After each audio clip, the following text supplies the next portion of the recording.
I'll do it. Thanks, David. Today our speaker is Brian Rigby. I would consider him now a friend. I don't know if he feels the same way about that.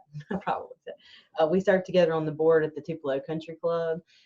He's the owner of ServPro in Tupelo, and he has been for 19 years. And he's got multiple franchise locations now in Tupelo and South Haven. He's a top 100 producer for them with in out of 1,800 ServPro franchise systems.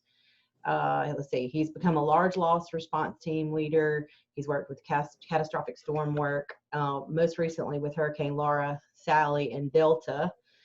He's an active member of Orchard. And he also is on the National Advertising Board for ServPro, serves on the Tupelo Humane Society, also the CDF Finance Committee. I saw Judd here today, so I know he's clapping. And like I said, the Tupelo Country Club board, but he's the current president there as well. Prior to being a small business owner, he was a high school baseball coach. So if you have baseball questions, he probably can answer those.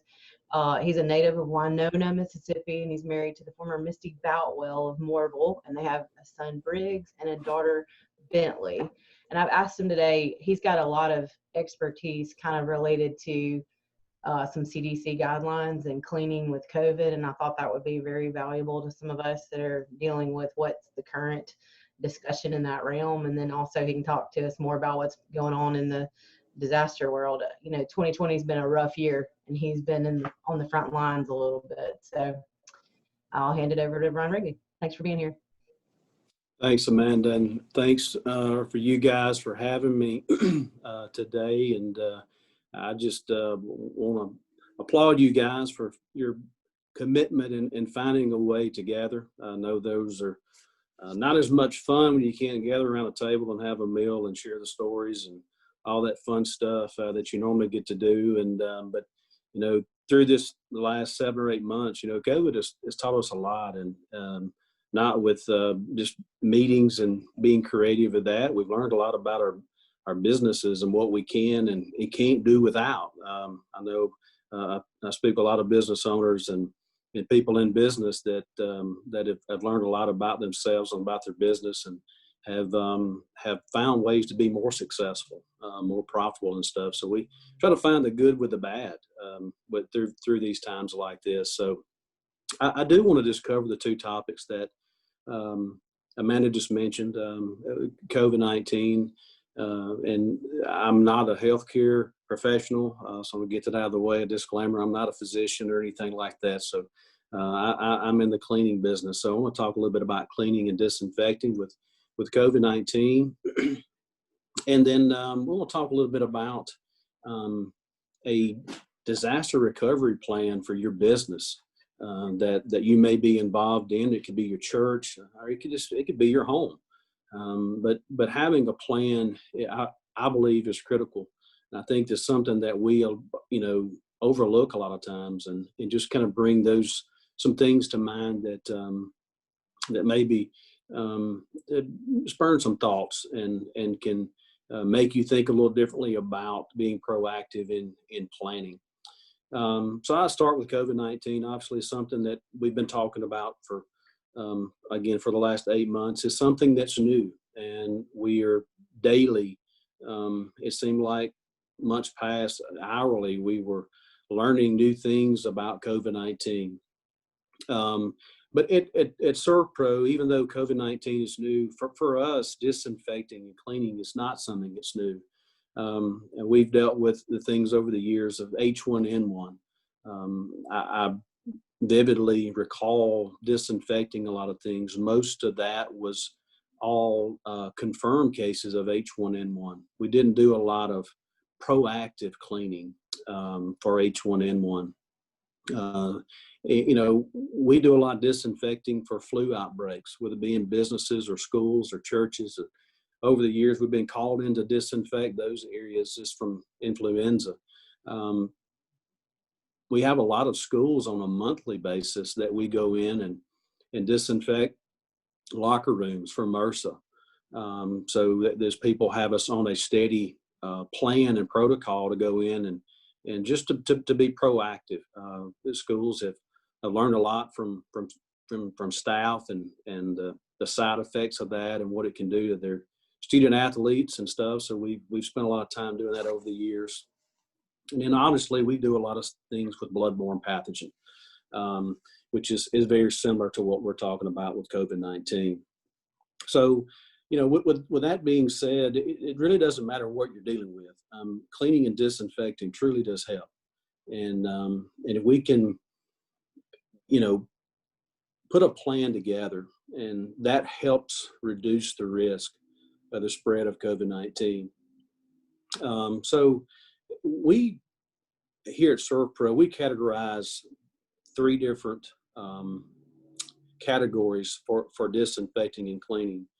The first would be what we call as a Cat 1. That is a proactive cleaning. And I'll just start by what we do here at our office on a daily basis. Is obviously I get we're in this business, so it makes it a little easier on us. But we go in every day and we disinfect all high touch point areas, and that's things of doorknobs, light switches, your door facings. You see where people kind of lean up against during the day, having conversations in the hallways. All your restroom fixtures, your kitchen and break room fixtures, water fountains, those type things. Is we do that on a daily basis, and that's something that anybody can do in their home or business on a daily basis. We also have a program that we have our nationally developed, is called ServPro Certified Clean program that we've put together. And this is a defense cleaning that is in addition to what that business is currently doing.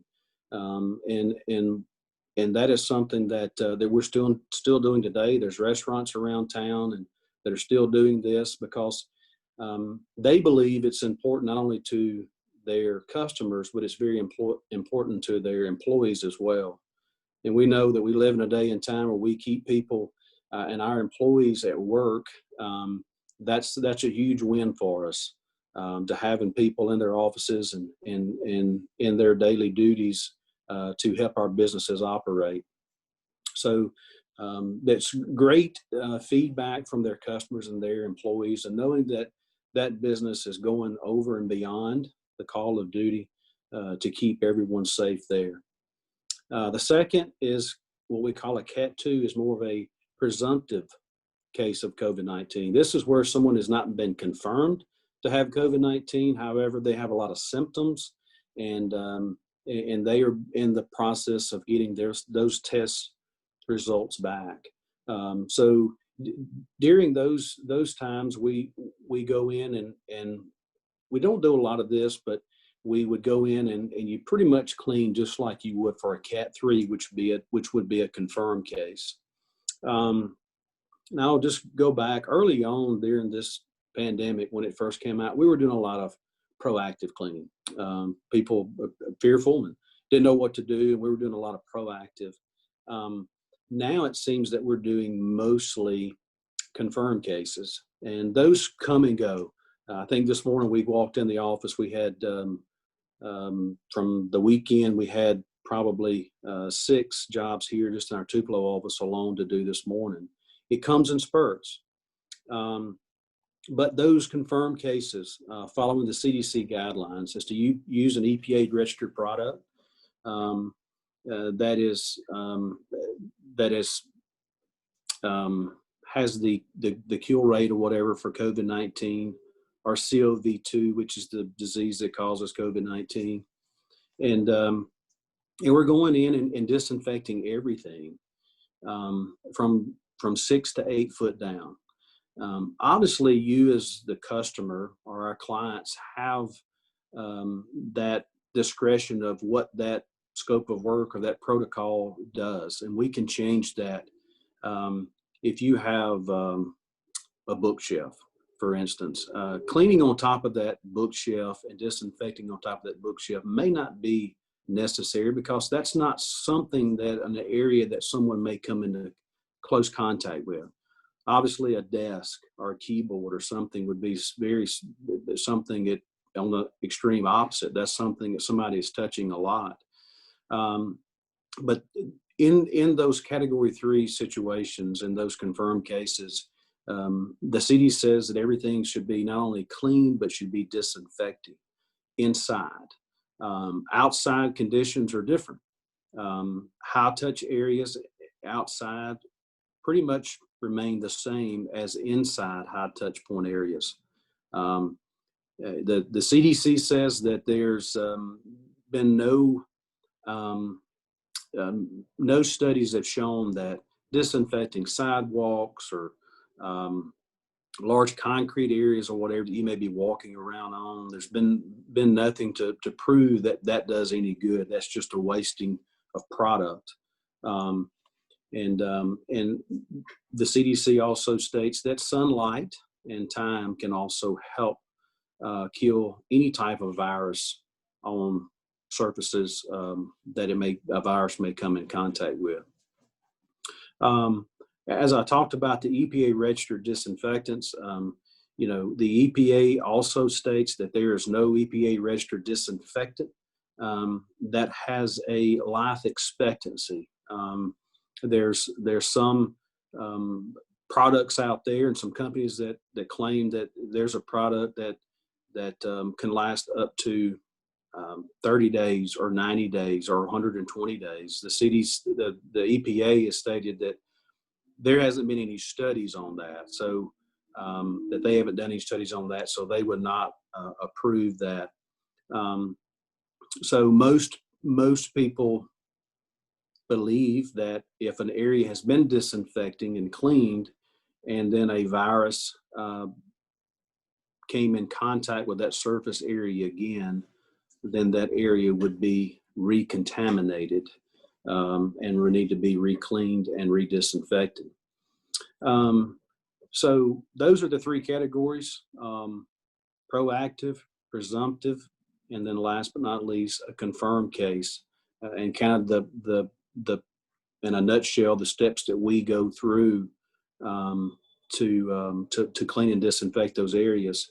My recommendation is the Cat 1, to do more proactive around your home and your businesses. And that's something that your custodial staff can do, you could do, anyone can do, but just doing that on a consistent daily basis and following a plan that you've put together can really make a big difference.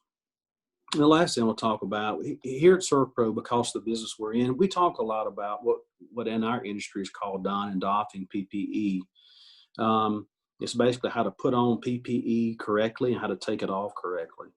And the one thing I know, that masks are a big discussion nowadays. Of, do masks help? Do they not help? But so I won't get into all that. But what I say with this is, I believe that masks sometimes can cause more harm than good.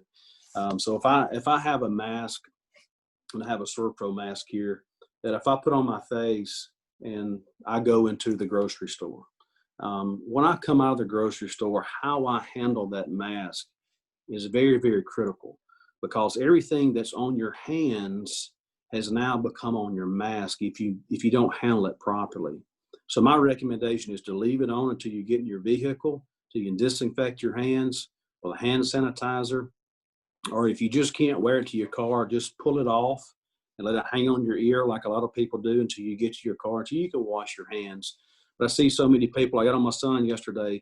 We were eating at a restaurant after church, and he had his mask, and he was kept scooting around the table. I said, "Son, you're cleaning the table with your mask, and now you're about to put it on your face.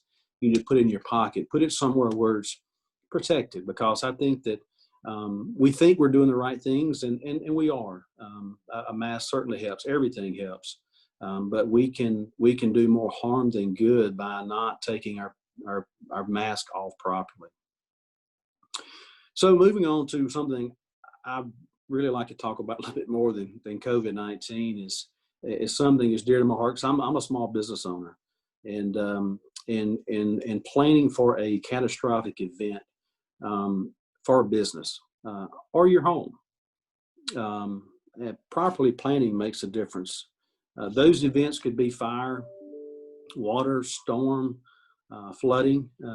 I know we've traveled a lot across the country, and we've worked to Hurricane Katrina, Hurricane Sandy. We've been to all three storms here lately. We still have people in Lake Charles and Gulf Shores, Alabama, working from those hurricanes that have hit. and traveling around and seeing these events is disheartening. From what you see small business owners go through and homeowners go through, and some are better than other situations just because those business owners have planned and they have a plan in place. And so we as we walk in commercial buildings, most everyone has a plan on the wall to get out of the building in case of an emergency. But not many people have a plan to get back in the building once that emergency is over. And we think that's critical because over 50% of small businesses that have a catastrophic event never reopen their doors. So it's much easier and to make better decisions prior to that catastrophic event. It's easier when that conference room is affected with water or smoke or soot. You can't sit down in that conference room with your staff and your team and make good decisions. You don't have heating and air. So it's just the stress. I think what we all think our judgment can be a little bit clouded under stress. So making those decisions prior to can help. We do things for a lot of businesses called an emergency ready profile. And what we do is go in through an app. Everything is on the digital scale now, where it used to be on paper, but it's electronic now. That we go in, and a lot of things we ask is, who's your insurance carrier? And do you have enough coverage? Do you have too much coverage? What is your coverage for your structure? What is it for your contents? Do you have too much for contents? And have your insurance agent explain those to you and those coverages to you. You'll be surprised at how that policy actually reads. Do you have business interruption? Is very critical for a small business. If you're shut down for 3, 4, 5 weeks, or possibly even longer for months, do you have business interruption that keeps you afloat during those times? Who's your security company? Who's your IT company? Is your data being backed up off site? Is everything in the cloud? Who's your phone service through? Who's your elevator company? Who would be your contractor? Are your documents protected? Where are your emergency shutoff valves? I was just at a business today that had a small fire, and they had a hard time getting the sprinkler system shut off. As we plan for those plans can never be perfect, but it helps. We were called to Nissan in Canton several years back, and they were shut down during the holiday season, and they had some subcontractors in there working, and one of them hit a sprinkler head, and a large amount of water started coming out. Well, Nissan had a plan in place, obviously, for a company that size, and they had 3 people that were certified to be able to cut that water off. Well, none of those 3 people were on site, and they were all nearly an hour away. So that water ran for over an hour and flooded about 4 to 5 acres of that plant, which I've never had a business give me the affected area in acres instead of square footage, but they did. Our plans can never be perfect, but they can certainly help and assist in minimizing the damage when an occurrence happens. So not knowing what to do or doing nothing sometimes can be the worst. So in every day that you're not open in a business, your customers are going to your competitor, and they may get used to that. I highly encourage you to have a plan in place, and to take the time to do that with your staff now or in your home. A great thing to do now is to video, walk around in your home and video everything. We see homeowners in the midst of a fire loss, especially a major fire loss where there's been a total. One of the most difficult things they have to do is to fill out their contents that they have. And you think you know what's in every closet and every nook and cranny of your home, But when you go in there and it's a pile of ashes, it's hard to recall what was in that dresser drawer. And some of you may have been through that. It's very difficult to see our customers do that in their homes. So I encourage you to. Video is a great way to document that. Do it once a year, every 6 months, and it can make that a lot easier once it happens. So again, being in business brings a lot of challenges, and even these events that we're talking about are very unlikely. Plan as if they are going to happen, because if it does, you will be thankful that you did. That's kind of all I have today. I'll be certainly glad to answer any questions that you guys may have, or any thoughts or comments. All right, we'll open it up for questions.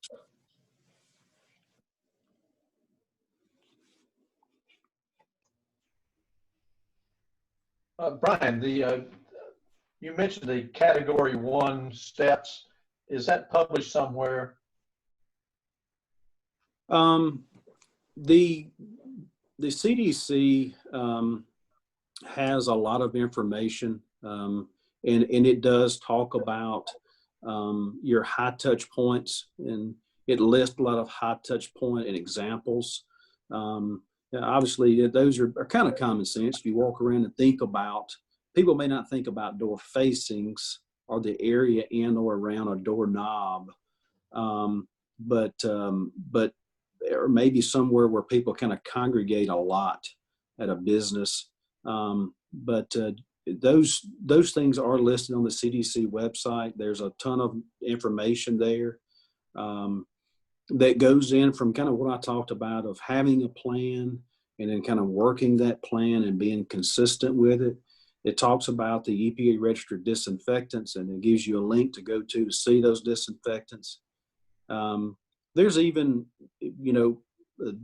guidance there on homemade products that you can make that are effective against viruses such as COVID-19.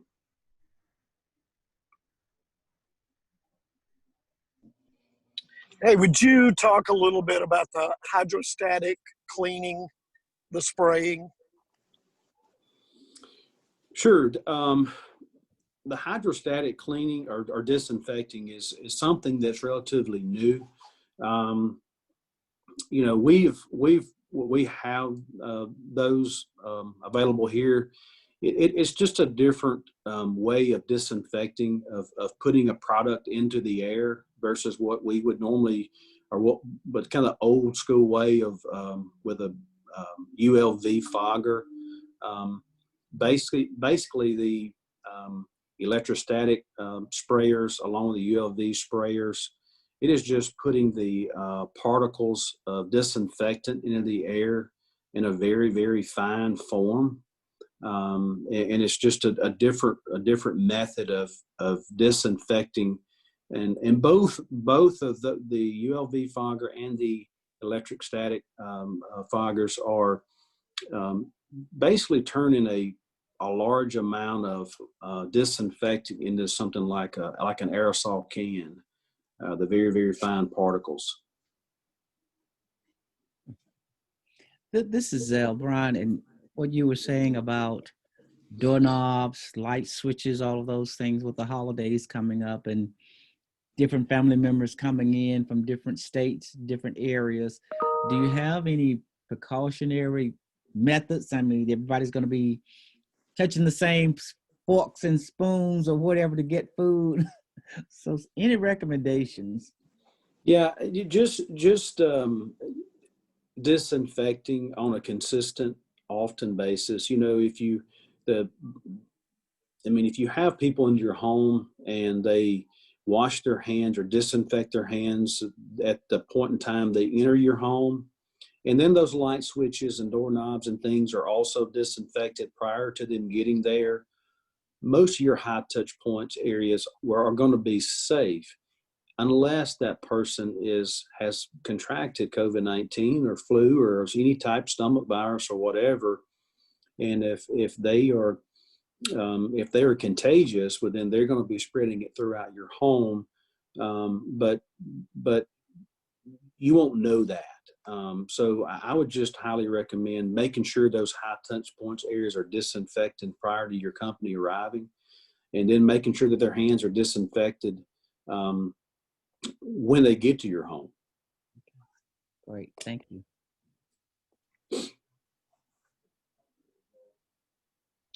This is a real generic question, Brian, but it's Amanda. I want to know, being a business owner too, and then ditto what Zell's saying. People are just getting a little too comfortable, even myself, the further we get from the beginning. And then, we've been in various places and we haven't contracted it. And we're just getting a little more lackadaisical and lazy on how we respond. So I guess what you're saying is don't let up. Is that what I'm hearing you say? It's just as strong as it was before, or are we getting past it? I mean, that's kind of my question, I guess. Well, I think that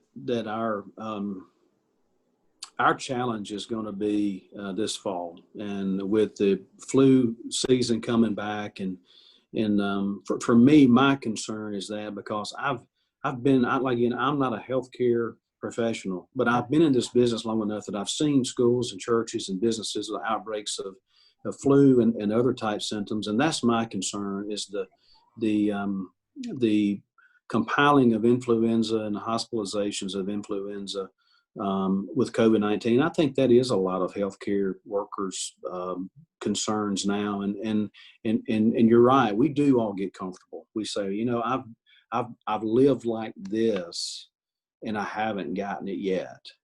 So I'm going to keep doing what I'm doing, and we kind of let our guard down. But I think in our places of businesses, the place where a lot of people have occupied, if we can continue to disinfect and clean, and you don't have to have a company like ServPro do that for you. You don't. I'm a small business owner. Again, I know that small businesses don't have money just laying aside and budgeted for things like this. But you can put a planning together with your staff to help with that. Now, if it's a confirmed case, you may not want to put your employees at risk of being around some area that is a confirmed case. I get that. But certainly don't let your guard down when it comes to disinfecting and cleaning, especially this fall. Again, as we can eliminate a lot of flu sicknesses and a lot of flu deaths by doing more disinfecting. And I think that's one thing we're going to learn from this is we're going to learn that we're not near as clean and healthy and living healthy as we should have been. All right, so I guess one more caveat would be then we would call somebody like you if we had a confirmed case, because then, like you were telling Zell, it's being spread all over wherever you are. But what is the pricing for some kind of cleaning like that, just so I could be aware? Well, that's a very good question, and the pricing, we've seen the pricing go down some, just from the standpoint of our PPE. Obviously, OSHA requires that I put all of my employees in full PPE when we're doing disinfecting of confirmed cases. And, we had a stockpile of probably 2,000 N95s that we had, not expecting this, obviously. I didn't know this was happening. That's just what we do, and the tieback and all that stuff. When we started trying to order more, it wasn't soon that our prices tripled on most everything that we were purchasing.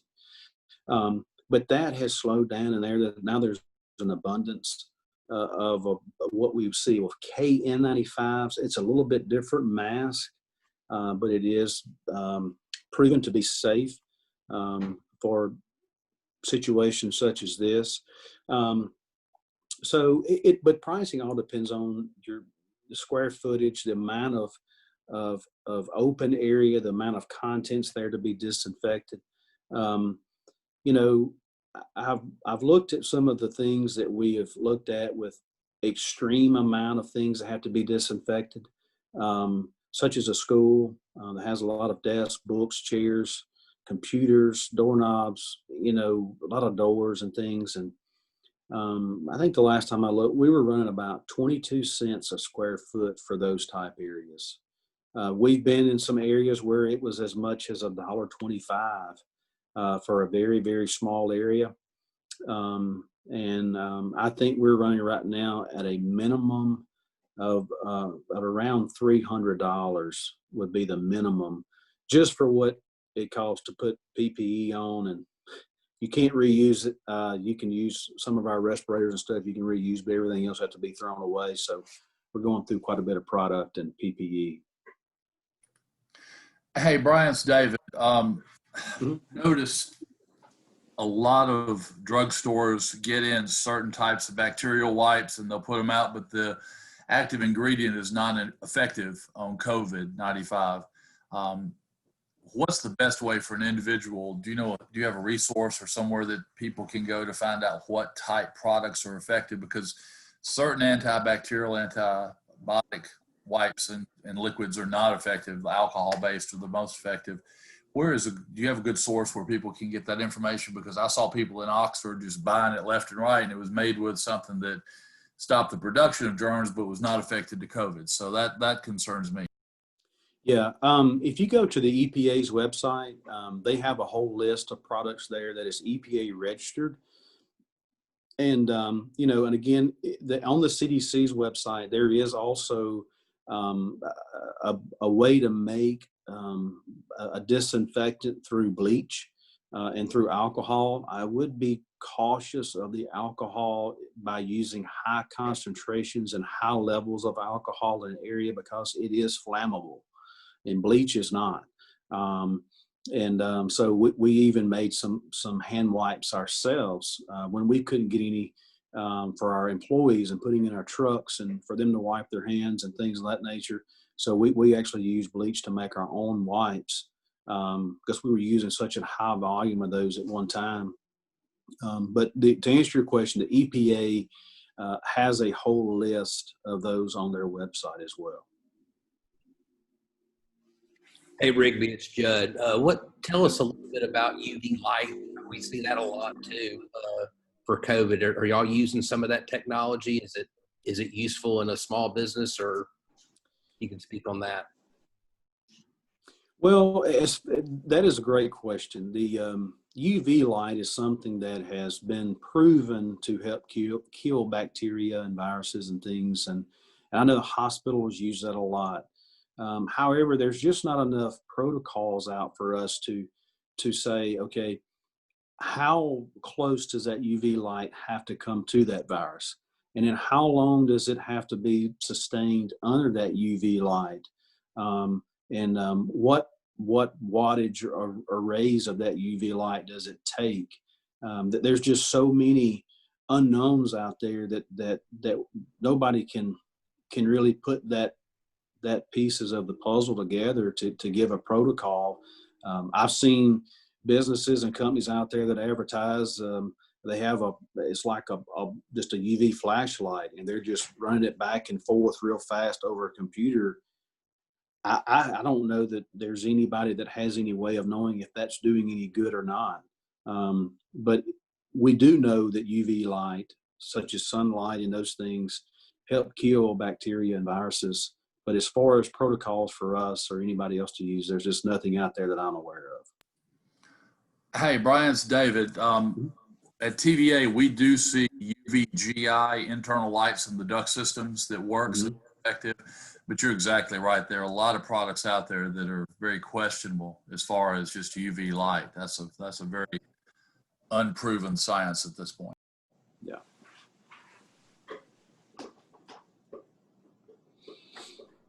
Last question. You don't have to answer it if you don't want to, but I know you well enough where you don't care if I just ask it.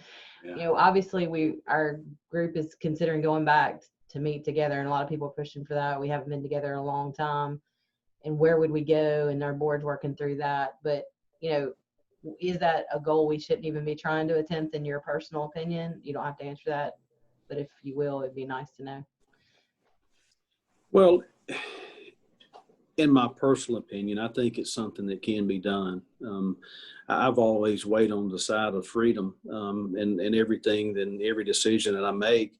I think that there's a way to be safe in everything that we do, and I think people should have a choice. But I think there's a safe way to do it. Just be you clean know, and cautious. yeah, Okay. be clean and be cautious and be proactive. And I think that, you know, this is something, as we said, you know, 7 months ago, 6 months ago.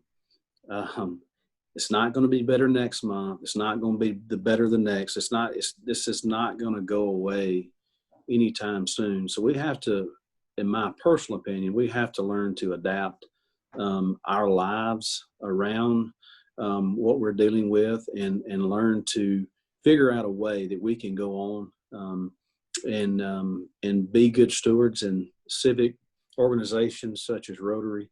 Because there's people out there that need people like you and what you do and what this organization does, and businesses alike out there that people heavily rely on that. And I think it's something that you know, we need gatherings. We need to be together. That's just the way we were made, and I think that's what creates a healthy environment for us mentally.